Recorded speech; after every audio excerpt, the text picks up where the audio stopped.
فعلا كانت جهة اليسار. محمد نور الهدف الاتحادي لليامي والهدف الأول جول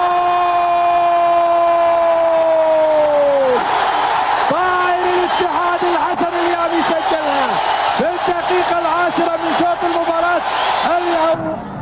دونادوني يمرر جميلة لليمين وعرضية خطرة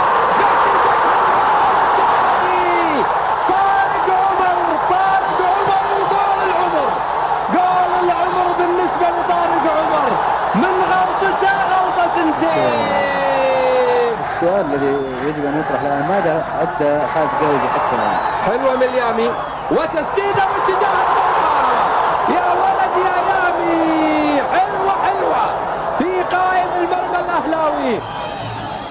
حسين لعبها باتجاه خالد مسعد وصله سريعه من خالد يعدي حلوه خالد من محمد نور فيها ضربه جزاء ولا لا؟ يقول الحكم ابراهيم العمر ضربه جزاء واعتقد لا غبار عليها. يا طلال المشعل بنفذ ضربة الجزاء ويسجل هدف أهلاوي. نفذ الخطأ أرضية وتغيير الفكرة من تيسير انتيب حلوة من تيسير انتيب وحلوة من الاتحاد أيضا. دونادوني يلعب كرة جميلة وانتيب يتخلصها ولا القائم. سليمة على الأهلاويين. زميل يلعبها جهة اليمين طارق عمر عرضية أمام المرمى تتهيأ للشمراني فرصة للتسديد إن كان الانتاج غلطة مو معها. ضربة زاوية اتحادية عرضية أمام المرمى وتتهيأ راسية حلو برافو تيسير انتاج. هذه عادة الكرة سيفين تتهيأ للزهراني الأهلي على اعتاب بطولة جديدة أضاع الزهراني مرة أخرى كرة أهلاوية وارتفاع الاتحاد يسدها غير معقولة بتاتا. كرة لصالح الاتحاد عرضية أمام المرمى اليامي سدد سهلة الحديثي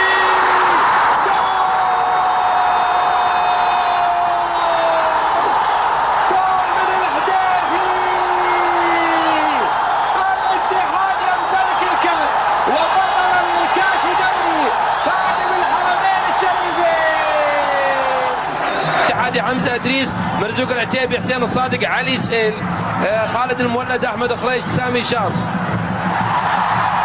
في علي سهيل مرة سريعة هجمة الاهلاوي الاتحادية الى حسن اليامي حاول يعدي تغطية بالمدافع الاهلاوي يعدي من مرة اخرى جميلة جدا. الم نادي الاتحاد بعد تقدم خالد الشمراني في الوسط لانه في ثغرة واضحة. سيرجيو يقود هجمة اتحادية وتهيئة جميلة للكرة والهدف الاول للاتحاد. الاتحاد يتقدم بهدف سيرجيو في الدقيقة 20 من الشوط الأول. فرصة كبير تجاه مرمى الاتحاد وفرصة للأهلي شلية يسدد لكنها مقطوعة وترتد عكسية سريعة 3 من الاتحاد و2 من الأهلي وانطلاقة جميلة من حسن اليامي وسط تغطية من شلية يمررها جميلة لمحمد نور يعدي نور ويسجل نور الهدف الثاني. الصعبة للأهلي الآن 2 للاتحاد ولا شيء للأهلي. عكسية سريعة جميلة اتحادية حلوة تقدم فيها الاتحاد بهدفين لا شيء وسط بحث أهلاوي حميم عن هدف واحد. الاتحاد يتقدم جلس يقود هجوم الاتحاد مرة أخرى نايف علي يهيئها إلى سيرجيو والهدف الثالث. خطأ أهلاوي يكاد يقول إن المباراة انتهت يكاد يقول إن المباراة انحسمت يكاد يقول كذا. صعبة رغم ما في شيء صعب في عالم كرة القدم لكن الحقيقة تقول إنها باتت صعبة جدا. مباراة عجب. السليم حسين عبد الغني يسيطر على الكرة ولكن إلى مشل جلس هل ينهيها جلس لعبها لسيرجيو يحاول يعدي من انتيف ويتأهل الاتحاد في كل الآمال الأهلاوية بالتأهل للمباراة النهائية.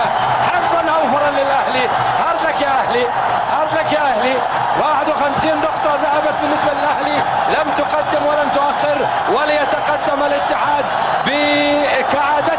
دقيقة.